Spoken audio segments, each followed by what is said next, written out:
December 7, 1941. The sky over Pearl Harbor is black with smoke and burning oil. 25-year-old First Lieutenant Richard Bong stands on the edge of Hamilton Field in California, staring south toward a horizon that just changed everything. His hands shake, not from fear, but from pure white-hot need to get into the fight. He doesn't know it yet, but in less than 3 years that quiet kid from Wisconsin is going to shoot down more enemy airplanes than any American pilot who ever lived. 26 confirmed in 8 blistering months. More than Rickenbacker. More than any Marine over Guadalcanal. More than anyone, ever. And he's going to do it smiling. Spring 1943. A C-47 bumps down on the pierced steel planks at Darwin, Australia. Out steps a baby-faced major with a crushed cap, freckles, and a grin that looks like he's here for summer camp. The veterans of the 9th Fighter Squadron, 49th Fighter Group, 5th Air Force take one look and figure the replacement depot just sent them fresh meat.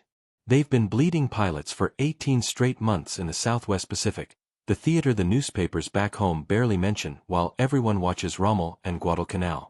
They have no idea the deadliest fighter pilot in American history just walked into their squadron tent. His name is Dick Bong. And he doesn't drink, doesn't smoke, doesn't swear, and still manages to be the most dangerous man in the room. He grew up on a dairy farm outside tiny Poplar, Wisconsin, oldest of 9 kids. Milked cows before school, shot deer for the table, and learned to fly at 17 by buzzing the local swimming hole so low the girls screamed and waved their towels. The sheriff threatened to lock him up.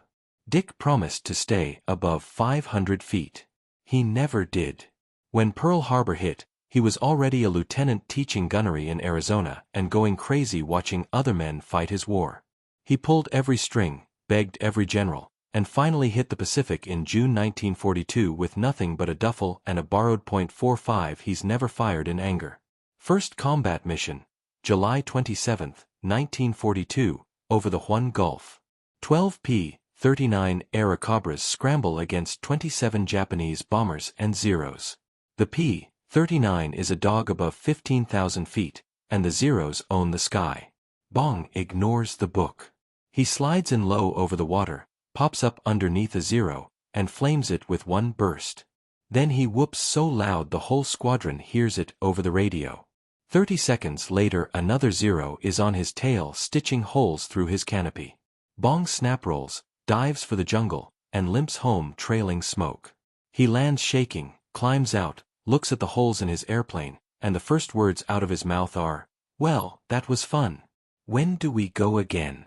That night he sits under a wing with a flashlight and a notebook and writes down every single mistake he made. Every page becomes a lesson. Every lesson becomes a tactic. While most pilots are chasing glory, Dick Bong is chasing perfection. Fast forward to December 1942. The 5th Air Force finally gets the plane they've been praying for, the Lockheed P-38 Lightning. Twin engines, twin tails, 4.50 calibers and a 20mm cannon all in the nose. It climbs like a homesick angel and dives like a falcon. Dick takes one flight and falls so hard in love he paints the nose of his ship bright red and names her Marge after the girl waiting back home.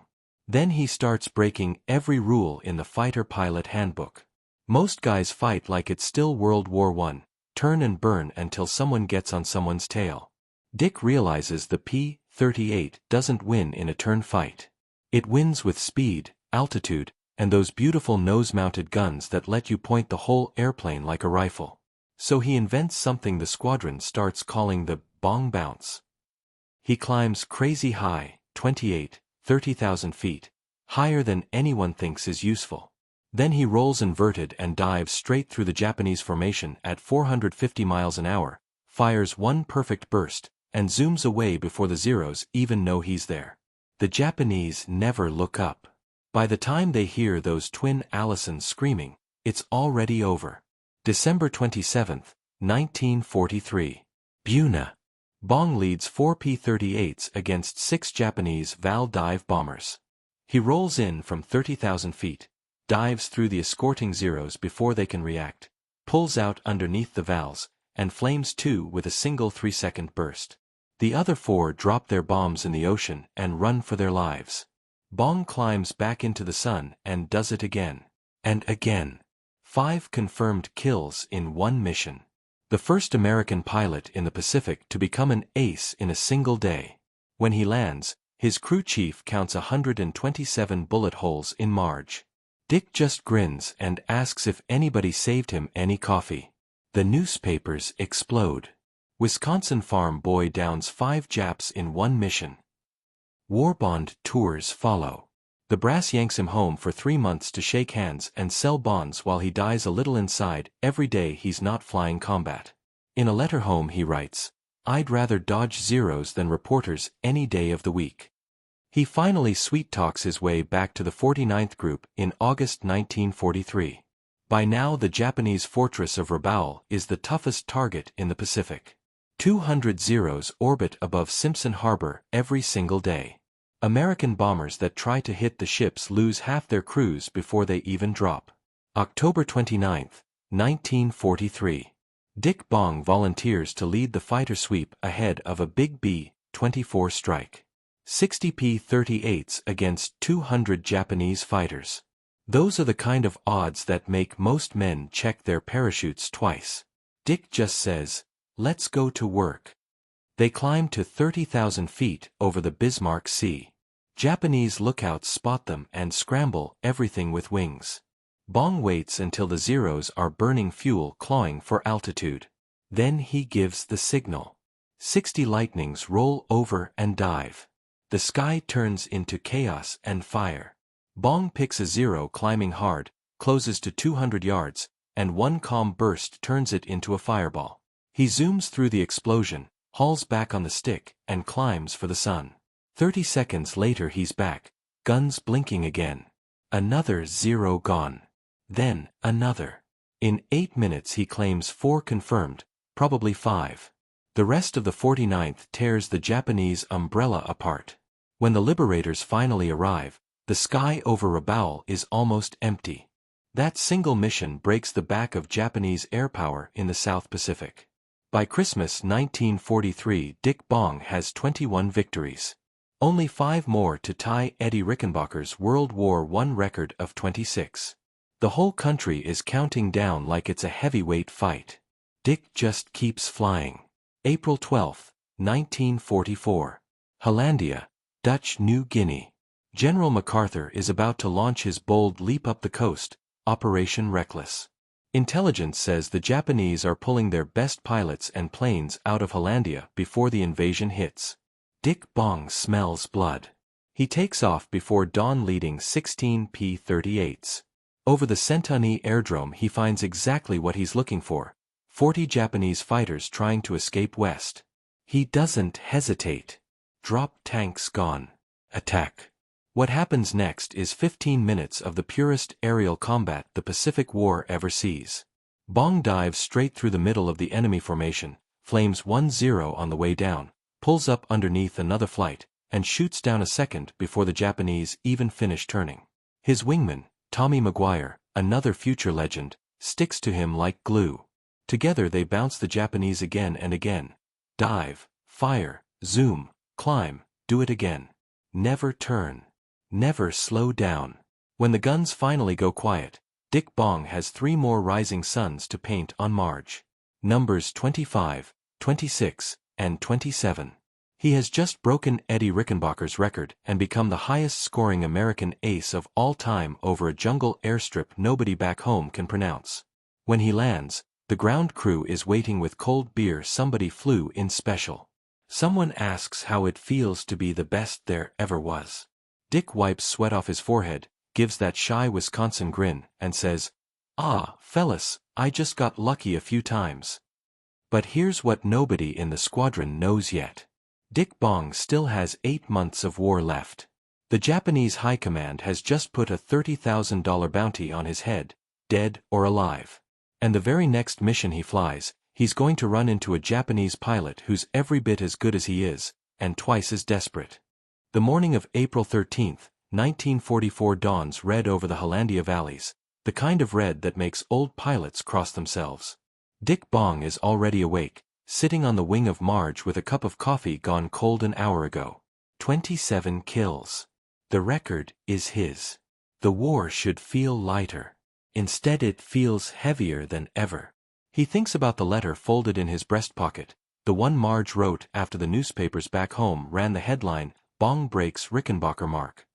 She told him she cried when she read it, then cried harder because she was proud and terrified at the same time. "Come home soon," she wrote. "The farm needs you. I need you. Don't be a hero, Dick. Just come home." He finishes the coffee, bitter as guilt, and climbs down to pre-flight the airplane. The ground crew painted the 27th rising sun on the nose last night. They wanted to throw a party. Dick told them to save the beer for when the war's over. Today the 5th Air Force is going back to Hollandia, mopping up whatever the Japanese left behind. Intelligence says the airstrips are nearly empty. Easy milk run. Escort some B-25s, strafe a little, come home early.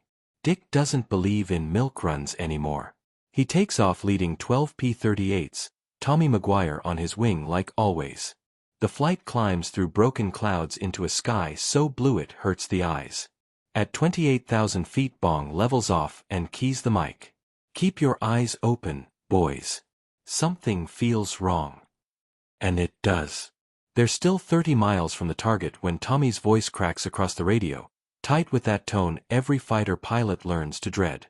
"Bandits. 12 o'clock high. Lots of M-40+ Japanese fighters, Zeros and brand new Tony fighters, climbing hard out of Hollandia like hornets out of a kicked nest. Someone lied in the briefing. Or someone wanted Dick Bong dead bad enough to set a trap. The bounty. 4-3 heartbeats. The American formation hangs frozen in the sun. 40 against 12. Suicide numbers. Dick's voice comes back calm, almost gentle. "Drop tanks. Follow me." He rolls Marge over and dives. The world turns into thunder and fire. Bong picks the lead Tony, a sleek silver killer the Japanese saved for their best pilots. The enemy ace sees him coming and brakes hard right, wings flashing in the sun. Dick anticipates, rolls with him, closes to 300 yards and squeezes the trigger. The Tony snaps in half, spinning down trailing flame and pieces of a man who will never see Japan again. Dick zooms through the explosion without a backward glance and climbs for altitude. His hands are steady, but inside his chest something is breaking open, wide and aching and furious. Another Zero slides across his gun sight. He fires. It burns. 28. Tommy Maguire is screaming over the radio, half laugh, half war cry. "I got one. I got one." And then sharper. "Dick, 2 on your tail." Bong snap rolls left, feels the G-forces crush him into the seat, sees tracer rounds flash past where his head was a half second ago.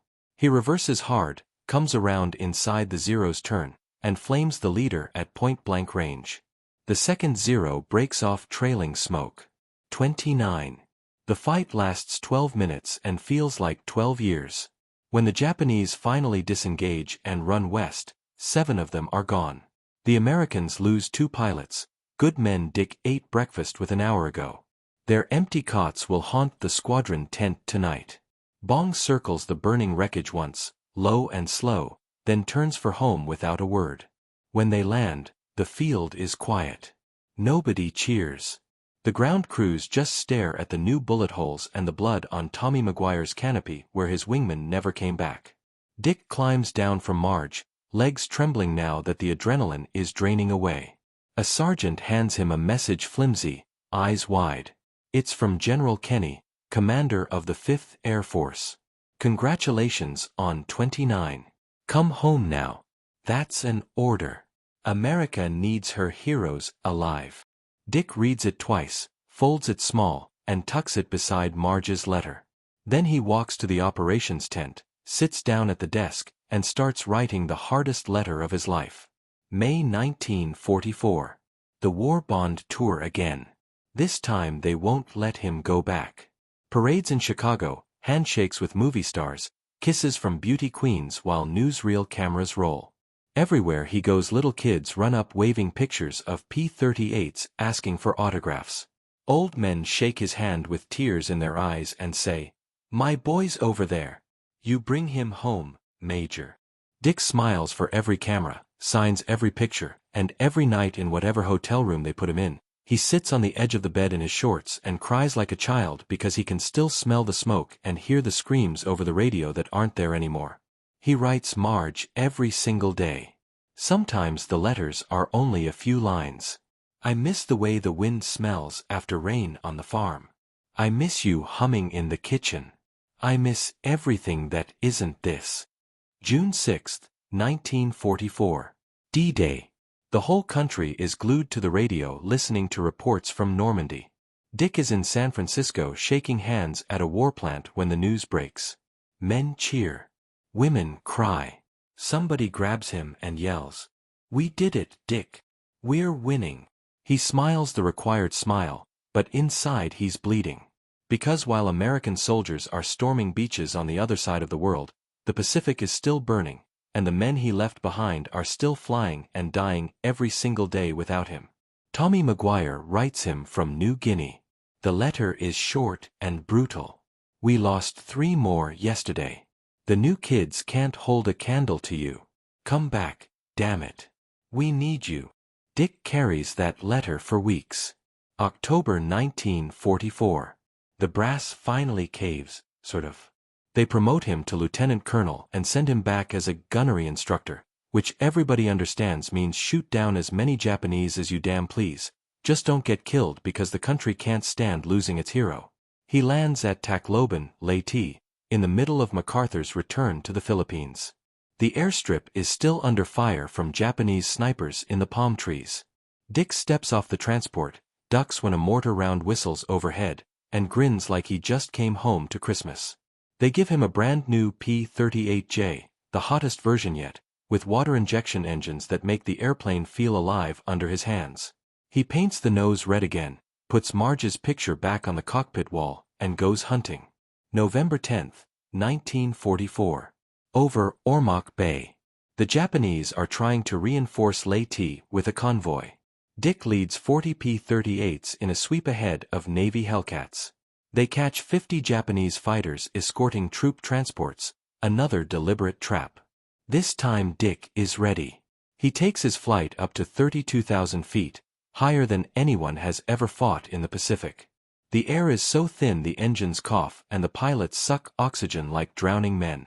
Then he rolls the entire formation over and dives. The Japanese never see them coming. Dick singles out a Japanese Oscar that's flying wing on what has to be an ace, perfect formation, perfect discipline. He closes to 150 yards, closer than he's ever fired before, and squeezes gently. The Oscar disintegrates. The wingman panics, breaks the wrong way, and Tommy Maguire flames him a second later. 31. 32. In 20 minutes the convoy escort is shattered. American ships steam in and sink every transport. Thousands of Japanese soldiers never make shore. That night Dick sits on a crate outside the tent, staring at the stars over Leyte Gulf. A young pilot, barely 19, comes over and asks the question everybody wants to ask but nobody has the guts. "Sir, how do you do it? How do you keep going up there knowing one day your number's gonna come up?" Dick is quiet for a long time. When he speaks his voice is soft, almost breaking. "Son, every one of those boys we buried today thought tomorrow was promised. It isn't. All we've got is right now. And right now the guys on those ships need us to keep the sky clear. So we fly. We fight. And if tomorrow comes, we thank God and we fly again." The kid walks away crying. December 1944. Dick's score stands at 36. He has lapped the field so completely the army stops counting for a while because it's embarrassing how far ahead he is. And then, on a routine ferry flight back to Tacloban, one of the brand new P-38s he's testing suffers a fuel pump failure on takeoff. The airplane climbs a few hundred feet, rolls over, and dives into the ground. The deadliest fighter pilot in American history, the man who survived 400 combat missions and 36 confirmed kills, dies testing an airplane on a clear December afternoon, 6 months before the war ends. His last letter to Marge, written the night before, ends with these words. If anything happens to me, don't be sad too long. I've had the best life any man could ask for. I flew. I loved you. And I kept my promise to those boys on the ground. Tell our kids their daddy tried to make the world safe enough for them to grow up free. America buries Dick Bong with full honors in Wisconsin, under a sky he used to buzz in a borrowed Piper Cub. And every pilot who ever strapped into a P-38 after him, every kid who ever looked up at a contrail and dreamed of wings, carries a piece of what he taught us. It isn't the airplane. It isn't the score on the side of the nose.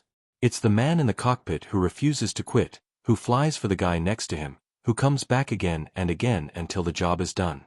That's Richard Ira Bong. America's ace of aces. Forever.